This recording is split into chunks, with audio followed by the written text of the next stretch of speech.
لن تزولا قدم ابن آدم، حضور نے خبر دی ہے ابن آدم کے قدم ہل نہیں سکیں گے. جیسے مجرم کھڑا ہوتا ہے کٹہرے کے اندر، اس کٹہرے میں سے ہل نہیں سکو گے حتی یسأل عن خمس، جب تک کہ 5 چیزوں کا حساب نہ لے لیا جائے. وہ 5 چیزیں کیا ہیں؟ کان کھول کر سنیے. عن عمرہ فیما افناہ، عمر کا حساب دو، یہ 80 برس اور 70 برس ہم نے تمہیں دنیا میں دیے، کہاں ضائع کیے. وعن شبابہ فیما ابلاہ، اور خاص طور پر جوانی کا دور، امنگوں کے دن، ولولے ہوتے ہیں، قوت ہوتی ہے، توانائی ہوتی ہے، آدمی چلتے ہوئے زمین پر پاؤں مارتا ہے، قوت جو ہے وہ اپنا اظہار چاہتی ہے. یہ جوانی کہاں گلائی؟ حساب دو، ایک ایک لمحے کا حساب دو. وَعَن مَالِهِ مِنْ أَيْنَ اكْتَسَبَهُ وَفِيمَا أَنْفَقَهُ، ایک ایک پائی کا حساب دو، مال کا کہاں سے کمایا تھا، حلال سے کہ حرام سے، اور کہاں خرچ کیا تھا، گل چھروں میں، عیاشیوں میں، یا نیکی کے کاموں میں، ادائے حقوق اللہ کے دین کے لیے. 4 سوال ہو گئے. 2 زندگی کے بارے میں، ایک زندگی پوری بحیثیت مجموعی کہاں کس کام میں لگائی، اور خاص طور پر شباب کا دور کہاں لگایا. 2 سوال مال کے بارے میں، کمایا کہاں سے، حلال سے کہ حرام سے، جائز سے کہ ناجائز سے، خرچ کہاں کیا. اور آخری سوال وعما عمل فیما علم، جو علم حاصل کیا تھا اس میں عمل کتنا کیا. علم کے انبار لگاتے چلے گئے اور عمل کے آغاز کی بھی نوبت نہ آئی. یہ علم جو ہے یہ اس روز سب سے بڑا وبال بن جائے گا انسان سے. اتنا علم اور عمل کچھ نہیں، بجائے کہ کریڈٹ کا ذریعہ بنے یہ الٹا ڈیبٹ کا کھاتا بن جائے گا. یہ جواب دہی کا احساس ہے کہ جس کی وجہ سے انسان کی ٹریجڈی جو ہے وہ دوہری ہے. کوئی حیوان اتنے بوجھ تلے نہیں، مشقت کی، محنت کی، اس زندگی میں ختم ہوئے، اس کے بعد کوئی محاسبہ نہیں. اس کو بھی غالب نے خوب کہا ہے کہ اب تو گھبرا کے یہ کہتے ہیں کہ مر جائیں گے، اور مر کے بھی چین نہ پایا تو کدھر جائیں. یہ ہے وہ ہیومن ٹریجڈی. اب میں آپ کو توجہ دلانا چاہتا ہوں، ایک تو گوتم بدھ کا فلسفہ، اس کے فلسفے کا مین تھیم یہ ہے سروم دکھم، all is pain, all is suffering. اور اس نے جو بھی اپنی محنت کی یہ تو اللہ ہی بہتر جانتا ہے کہ اسے بعد میں ملا کیا اور کیا نہیں ملا. ایک بات آپ سے عرض کر دوں گوتم بدھ کے بارے میں، ایک بہت جید عالم میرے نزدیک بر صغیر پاک و ہند کے علماء میں جو اس صدی کے علماء ہیں ان میں ان کا بہت اونچا مقام ہے، مولانا مناظر احسن گیلانی رحمت اللہ علیہ. گیلان قصبہ ہے ایک بہار کا، وہاں کے رہنے والے تھے. ان کی زندگی زیادہ گزری حیدرآباد دکن میں، عثمانیہ یونیورسٹی میں استاد رہے. انہوں نے گوتم بدھ کے بارے میں یہ لکھا ہے کہ میرا یہ گمان ہے کہ وہ بھی اللہ کے نبی تھے، اور اس کی دلیل دی. قرآن مجید میں ایک رسول کا ذکر آتا ہے ذوالکفل، اور یہ ذوالکفل وہ ہے جس کے بارے میں ہمیں کچھ پتہ. قرآن مجید میں بھی ایک جگہ ذکر آیا ہے. نمبر 2 یہ کہ کسی حدیث میں اس کی کوئی ہمیں وضاحت نہیں ملتی، نہ حضور سے پوچھا گیا نہ حضور نے اس کی وضاحت فرمائی. اب یہ ذوالکفل ہے کون؟ تورات میں جو نبیوں کے نام آتے ہیں ان میں سے کسی نبی کا نام ذوالکفل کے آس پاس نہیں بنتا کہ یہ سمجھا جائے کہ یہ اس نام کی بگڑی ہوئی یا بدلی ہوئی شکل بن گئی ہے. تو انہوں نے جو کہا ہے وہ بات وزنی معلوم ہوتی ہے اس اعتبار سے کہ کپل وستو، کپل پے جو ہے وہ عربی میں ہے نہیں، وہ فے بنتی ہے.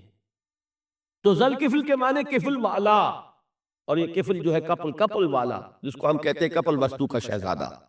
تو انہوں نے یہ کہا ہے کہ گوتم بدھ کے بارے میں یہ خیال، یہ میں عرض کر دوں کہ اس کو ہم یقین سے نہیں کہہ سکتے، یہ ان کا گمان ہے، خیال ہے، واللہ عالم کہیں گے ہم، لیکن امکان ضرور موجود ہے. قرآن کہتا ہے وَلِكُلِّ قَوْمٍ ہاد، ہم نے ہر قوم میں ہادی بھیجے.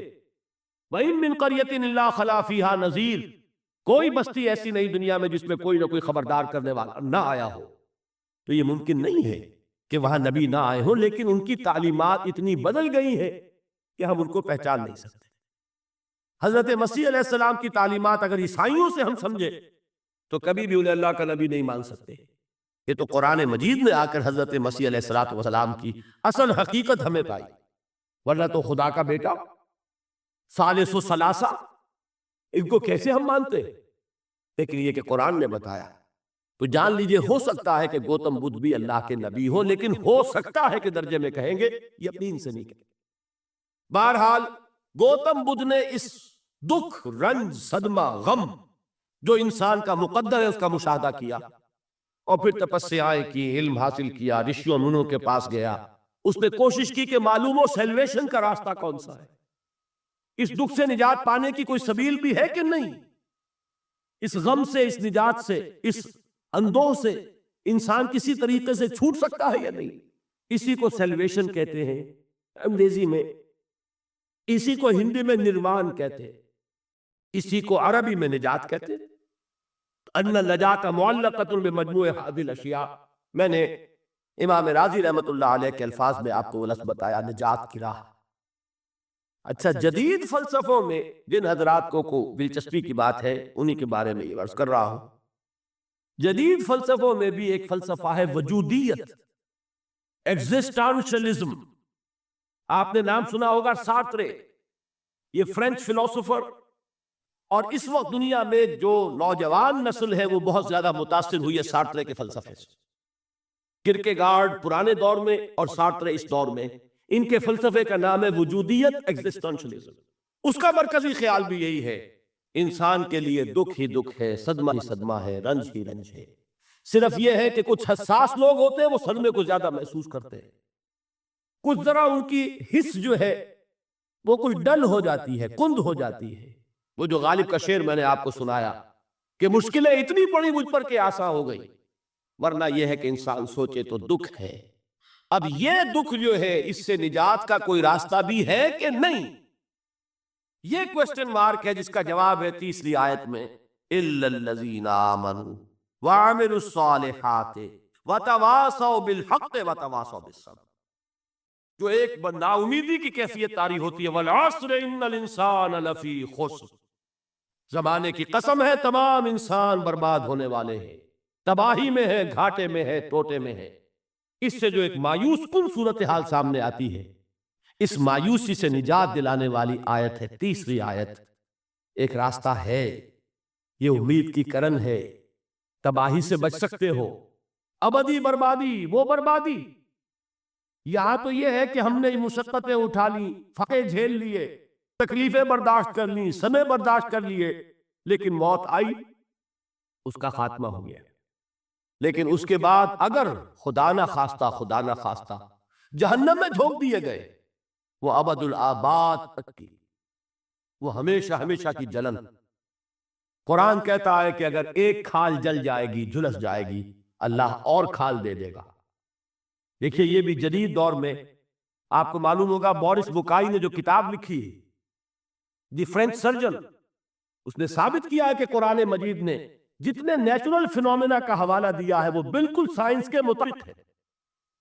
آج ہمیں یہ معلوم ہے کہ حس جو ہے وہ صرف کھال میں ہوتی ہے، کھال حساس ہوتی ہے، کھال اتر جائے نیچے جو ہے گوشت جلے گا، آپ کو تکلیف نہیں ہوگی۔